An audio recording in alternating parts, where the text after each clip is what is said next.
Hey guys, मैं हूँ RJ Sid और आप सुन रहे थे मेरे साथ तेरे इश्क में, जिसे लिखा है संजना किरोड़ीवाल ने और आवाज दी है मैंने। भाग 8।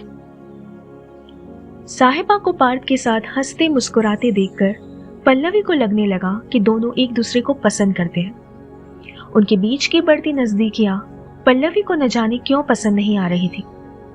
उसने साहिबा को गलत समझा और वहां से चली गई। प्रिया और रुबीना को भी उसका व्यवहार अजीब लगा, लेकिन उस वक्त माहौल इतना तनाव भरा था कि दोनों ने इस मामले में पल्लवी से बात करना सही नहीं समझा। पल्लवी के जाने के बाद रुबीना और प्रिया साहिबा के पास आई और रुबीना ने कहा, यार साहिबा, अगर पल्लवी को पसंद नहीं तो तू उसके भाई से बात मत करना। क्यों ना करे, क्या दिक्कत है? पल्लवी को इतनी सी बात पर इतना ओवर रिएक्ट नहीं करना चाहिए, प्रिया ने कहा। पर यार, इससे इसके और पल्लवी के बीच परेशानियां बढ़ जाएगी, रुबीना ने कहा। साहिबा तू सच बोल, तुझे पार्थ पसंद है या नहीं? प्रिया ने साहिबा को अपनी तरफ करके कहा। साहिबा तू पार्थ के चक्कर में मत पड़, इससे तेरी और पल्लवी की दोस्ती खराब हो जाएगी। तुझे उससे भी अच्छे लड़के मिलेंगे, रुबीना ने कहा। साहिबा तू हाँ बोल, आगे मैं देख लूंगी, प्रिया ने कहा। साहिबा ये सब मजाक में रहने दे, रुबीना ने कहा। साहिबा खामोश खड़ी पल्लवी के बारे में सोच रही थी कि आखिर उसे अचानक क्या हो गया, वो ऐसे बिहेव क्यों कर रही है। रुबीना और प्रिया की बकबक सुनकर जब उसे गुस्सा आया तो उसने कहा, गाइस तुम दोनों प्लीज यहां से जाओ और मुझे कुछ देर के लिए अकेला छोड़ दो। रुबीना और प्रिया वहां से चली गई। संगीत खत्म हो चुका था और सभी वहां से घर जाने लगे। पल्लवी, रुबीना और प्रिया आकर गाड़ी में बैठ गई। साहिबा को वहां ना देखकर पल्लवी ने पूछा, साहिबा कहाँ है? पल्लवी दी वो मम्मी पापा के साथ चली गई, पार्थ ने गाड़ी का गेट खोलते हुए कहा। तू हम लोगों के साथ चल रहा है? पल्लवी ने पूछा। नहीं, मेरी बाइक है यहाँ, मैं उसी से आऊंगा और थोड़ा सा काम भी है। आपके दोस्त है ना वो लक्ष्य भैया, वो आ रहे हैं, वो आपके साथ जाएंगे, पार्थ ने कहा और कुछ सामान अंदर रखकर दरवाजा वापस बंद कर दिया। कुछ देर बाद लक्ष्य वहां आया और सबके साथ घर के लिए निकल गया।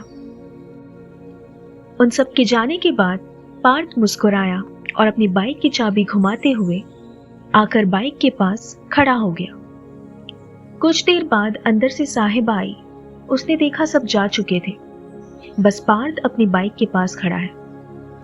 साहिबा उसके पास आई और कहा, सब कहाँ गए? घर चले गए, पार्थ ने कहा। लेकिन मुझे छोड़कर, साहिबा ने मासूमियत से कहा। इसीलिए तो हम रुके हैं। पल्लवी दी जिस गाड़ी में गई है उसमें जगह नहीं थी, तो उन्होंने कहा है कि मैं आपको ले आ जाऊं, पार्थ ने कहा। क्या पल्लवी ने कहा? साहिबा ने हैरानी से पूछा, क्योंकि थोड़ी देर पहले ही पार्थ को लेकर पल्लवी ने उससे झगड़ा किया था। हाँ, आप कहो तो बात करवा देता हूं, कहते हुए पार्थ ने जैसे ही अपनी जेब से फोन निकाला, साहिबा ने उसके सामने आकर कहा, इट्स ओके, रहने दो, चलते हैं। पार्थ ने बाइक पर रखी अपनी जैकेट उठाई और पहनकर खुशी खुशी बाइक पर आ बैठा। साहिबा भी उसके पीछे आ बैठी और हाथ उसके कंधे पर रख लिया। पार्थ और साहिबा दोनों को ही मिले अभी 24 घंटे ही हुए थे, लेकिन दोनों ही एक अनजानी डोर में बंध चुके थे। साहिबा के साथ बाइक पर जाने का सोचकर पार्थ को अच्छा लग रहा था। वहीं साहिबा परेशान थी पल्लवी के व्यवहार से। उसने अचानक से ऐसी बातें क्यों की? साहिबा को खामोश देखकर पार्थ ने कहा, वैसे आप दिल्ली में ही रहती है? हाँ हाँ, दिल्ली में ही, हॉस्टल में। साहिबा की तंद्रा टूटी। हॉस्टल में क्यों, आपका घर नहीं है? पार्थ ने पूछा। मेरे मम्मी पापा अब इस दुनिया में नहीं है, तो खुद का घर भी नहीं है। बाकी रिश्तेदार तो है, लेकिन उनके घर में रहना मुझे अच्छा नहीं लगता, इसीलिए हॉस्टल में रहती हूँ। साहिबा ने बुझे मन से कहा। Oh, I am so sorry, Parth ने कहा। इट्स ओके, साहिबा ने कहा। वैसे आज आपने बहुत अच्छा डांस किया, सभी तारीफ कर रहे थे, पार्थ ने कहा। Thank you. आपने नहीं किया, आपकी बहन की शादी है, साहिबा ने कहा। अरे हमें कहाँ आता है, आप सिखा देना, पार्थ ने झिझकते हुए कहा। अभी कुछ ही दूर चले थे कि हल्की बारिश शुरू हो गई। पार्थ को बाइक रोकनी पड़ी, लेकिन तब तक दोनों भीग चुके थे। पार्थ ने बाइक साइड में लगाई, साहिबा और पार्थ बाइक से उतरे और पास ही की दुकान पर आकर खड़े हो गए। पार्थ ने जैकेट पहना था, इसीलिए ज्यादा भीगा नहीं। उसने साहिबा की तरफ देखा, जो कि भीग चुकी थी। भीगने से साड़ी उसके बदन से चिपक रही थी, जिससे उसके शरीर के उभार साफ साफ नजर आ रहे थे। पार्थ ने अपना जैकेट उतारा और साहिबा की तरफ बढ़ाकर कहा, आप ये पहन लो। अरे नहीं, मैं ठीक हूं, साहिबा ने कहा। पहन लीजिए, भीग गई हैं आप, पार्थ ने कहा। तो साहिबा ने उसका जैकेट ले लिया और पहन लिया। कुछ देर बाद बारिश रुकी और दोनों वापस घर जाने के लिए निकल गए। साहिबा को पार्थ का पॉजिटिव एटीट्यूड अच्छा लगा। उसके पीछे बैठकर वो उसी के बारे में सोच रही थी कि नजर अपने हाथ पर चली गई, जो कि पार्थ के कंधे पर रखा हुआ था। साहिबा को अपना हाथ वहां बहुत अच्छा लग रहा था। साहिबा को लेकर पार्थ घर पहुंचा। पल्लवी, रुबीना और प्रिया पहले ही सबके साथ घर पहुंच चुकी थी। पल्लवी अभी भी साहिबा से नाराज थी, लेकिन क्यों थी ये कोई नहीं जानता था। उसका बिगड़ा हुआ मूड देखकर रुबीना और प्रिया ने भी कुछ पूछना सही नहीं समझा। साहिबा पार्थ के साथ घर में दाखिल हुई। उसने पार्थ का जैकेट पहना हुआ था। उसे देखते ही चाची उसके पास आई और कहा, अरे बेटा, तुम दोनों कहाँ रह गए थे? मौसम भी खराब था, अच्छा हुआ आ गए। जाओ जाकर कपड़े बदल लो, मैं चाय भिजवाती हूँ। जी आंटी, कहकर साहिबा वहां से चली गई। उसे याद भी नहीं रहा कि उसने पार्थ को उसकी जैकेट वापस नहीं दी है। पल्लवी नीचे अपने पापा के साथ बातों में लगी थी। उसने एक नजर साहिबा की ओर देखा, जो कि ऊपर जा रही थी। पार्थ पल्लवी और अपने पापा की तरफ आया और सोफे के हत्थे पर बैठते हुए कहा, पापा, लकी भैया और मौसा जी गेस्ट हाउस में ही रुक गए। उन्होंने कहा है कि वो वहां सब देख लेंगे। बाकी कल शादी के सारे फंक्शन वहीं होने हैं, तो सुबह सबको जल्दी निकलने को कहा है। साहिबा कहाँ है? वो तुम्हारे साथ आई थी क्या? पल्लवी ने अजीब नजरों से पार्थ को देखते हुए कहा। हाँ दी, वो आप सब लोग निकल गए थे ना गेस्ट हाउस से, तो मैं उसे अपने साथ ले आया, पार्थ ने कहा। अच्छा पार्थ, साहिबा दिखे तो उससे कहना मैंने उसे बुलाया है, पार्थ के पापा ने कहा। आपको उससे क्या काम है पापा? पल्लवी ने एकदम से पूछ लिया। अरे बेटा, आज वो शुक्ला जी आए थे हल्दी में। उन्होंने तुम्हारी सहेली को देखा तो उन्हें वो बहुत पसंद आई। उनका लड़का है दिल्ली में, और साहिबा भी दिल्ली में ही रहती है। अगर दोनों बच्चे आपस में एक दूसरे को पसंद कर ले तो अच्छा रहेगा।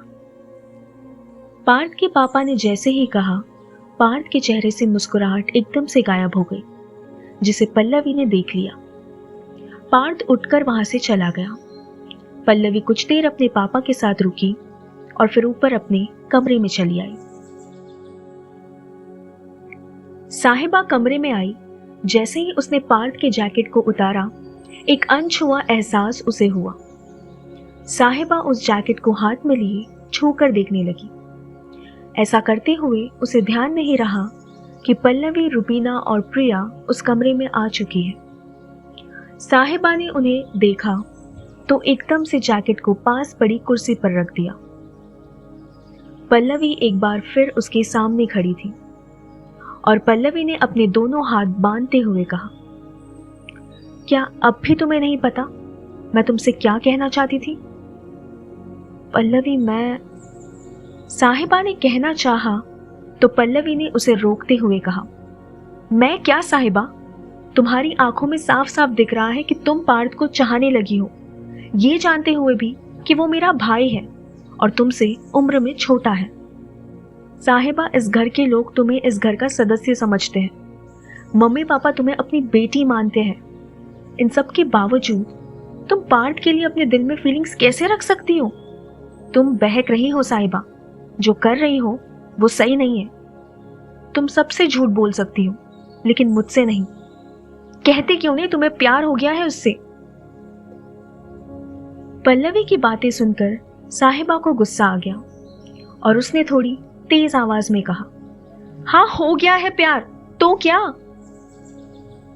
इसके बाद उसकी आवाज अपने आप धीमी हो जाती है और उसमें से एक अजीब सा दर्द छलकने लगता है। जब दिल्ली स्टेशन पर उसे पहली बार देखा था तभी वो इन आंखों में उतर गया था। तभी नहीं पता था कि वो तुम्हारा भाई है।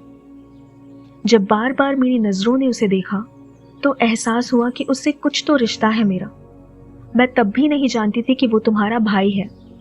यार आ गया पसंद, हो गया प्यार, मिल गए इन जैसे दोस्त, बना दिया पसंद को प्यार।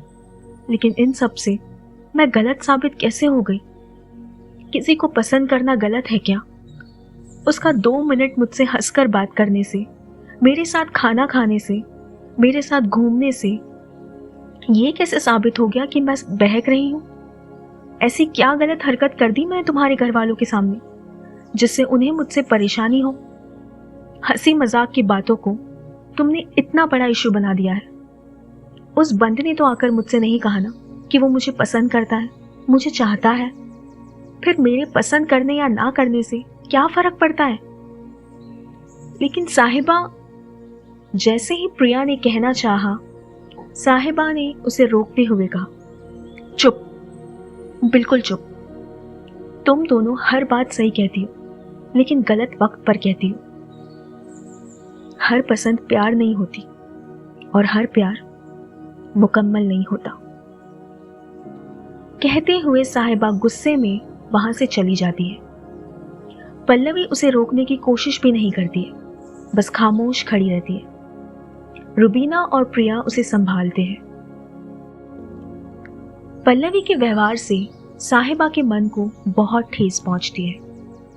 जिस लड़की को वो अपना सब कुछ मानती थी, आज उसी ने उसे समझने की कोशिश नहीं की। नीचे सभी घरवाले जमा रहते हैं। साहिबा ऐसी हालत में उनके सामने आना नहीं चाहती थी, इसीलिए ऊपर छत पर चली आती है और आकर दीवार के पास खड़े होकर सामने खाली पड़े आसमान को देखने लगती है। उसका मन बहुत भारी था और आंखें आंसुओं से भरी थी। आज पहली बार उसे अपने माँ बाप की कमी महसूस हो रही थी। साहिबा कमजोर नहीं पड़ना चाहती थी, इसीलिए अपने आंसुओं को अपनी आंखों में ही रोक लिया। उसका चेहरा उदासी से घिर गया। उसकी आंखों के सामने पल्लवी के साथ बिताए पल एक एक करके आने लगे।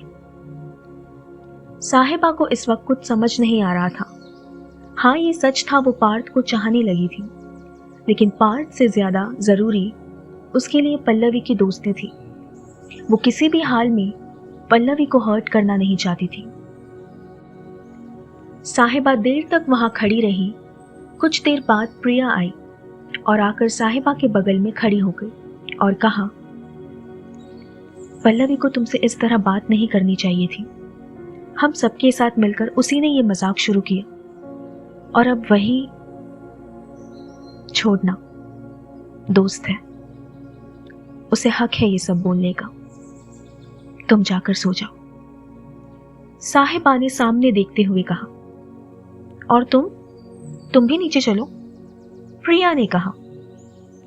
मैं कुछ देर अकेली रहना चाहती हूं, तुम जाओ, मैं थोड़ी देर में आ जाऊंगी, साहिबा ने कहा। ओके। प्रिया जाने लगी तो साहिबा ने कहा, प्रिया? हाँ साहिबा, प्रिया ने पलटकर कहा। क्या पल्लवी की तरह तुम्हें भी लगता है कि मैंने कुछ गलत किया? साहिबा ने अपना दिल मजबूत करके कहा, नहीं, मुझे ऐसा नहीं लगता। प्रिया ने कहा और वहां से चली गई। अब तक जिन आंसुओं को साहिबा ने आंखों में रोक रखा था, उनमें से एक आंसू उसकी आंख से छलककर नीचे जा गिरा। अगली सुबह सब सो रहे थे। साहिबा ने अपना बैग उठाया और पल्लवी के बिस्तर की तरफ आई, जहां मेहंदी रचे हाथों के साथ पल्लवी सो रही थी। साहिबा ने मुस्कुराते हुए उसकी बलाई ली और हाथ में पकड़ा एक लेटर उसके बगल में रखकर वहां से चली गई। नीचे आई तो देखा सब सो रहे थे। साहिबा बिना किसी से मिले अपना बैग लिए वहां से चली गई। साहिबा रेलवे स्टेशन चली आई। उसने दिल्ली के लिए ट्रेन की टिकट ली और बेंच पर आकर बैठी और ट्रेन का इंतजार करने लगी। उधर सुबह पल्लवी जब उठी तो देखा साहिबा कमरे में नहीं थी। वो उठकर बाथरूम चली गई। लेटर उसकी नजरों में नहीं आया। पल्लवी जब वापस आई तो उसने देखा प्रिया और रुबीना अपने हाथ में एक लेटर लेकर बैठी है।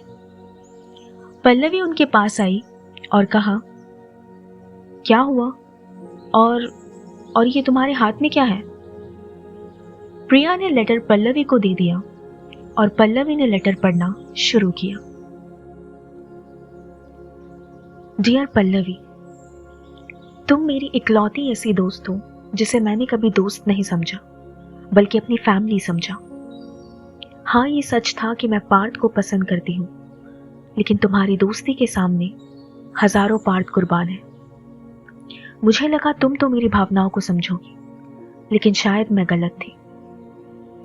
मैं वापस दिल्ली जा रही हूँ। यहाँ रहकर मैं तुम्हारे दुख का कारण बनना नहीं चाहती। टेबल पर तुम्हारी शादी का तोहफा रखा है। शादी मुबारक हो। #साहिबा। पल्लवी ने जैसे ही पढ़ा, उसकी आंखों से आंसू निकलकर बहने लगे और खत पर आ गिरे। प्रिया उसके पास आई और कहा, कल रात तुमने उसे जो कहा उसे बहुत हर्ट हुआ है पल्लवी। वो तुम पर बहुत भरोसा करती है, तुम्हें बहुत मानती है। साहिबा के इन सब में कोई गलती नहीं थी। हम सबने मिलकर उसे इस सिचुएशन में डाल दिया था। अब शायद वो नहीं आएगी। पल्लवी ने अपने आंसू पोंछे और टेबल के पास चली आई, जहां 2 गिफ्ट रखे थे, एक अश्विनी के नाम से और दूसरा पल्लवी के नाम से। पल्लवी ने जल्दी से वो तोहफा खोला। देखा तो उसकी आंखों से आंसू फिर बहने लगे। उसे कहीं अपनी बात याद आ गई। अगर कोई मेरा सच्चा हमदर्द होगा तो वो मुझे ये झालर वाली पायल जरूर तोहफे में देगा और चाहेगा कि ये हमेशा मेरे पैरों में बजती रहे। पल्लवी के हाथ में साहिबा की दी हुई पायल थी, जिनका वो हमेशा साहिबा से जिक्र किया करती थी। पल्लवी ने उन्हें हाथ में लेकर अपने होठों से लगा लिया और आंखें मूंद ली। आंखों के आंसू गालों पर लुढ़क आए। कहानी जारी है दोस्तों। हम फिर मिलेंगे कहानी के अगले भाग में। सुनते रहिए मेरे साथ तेरे इश्क में।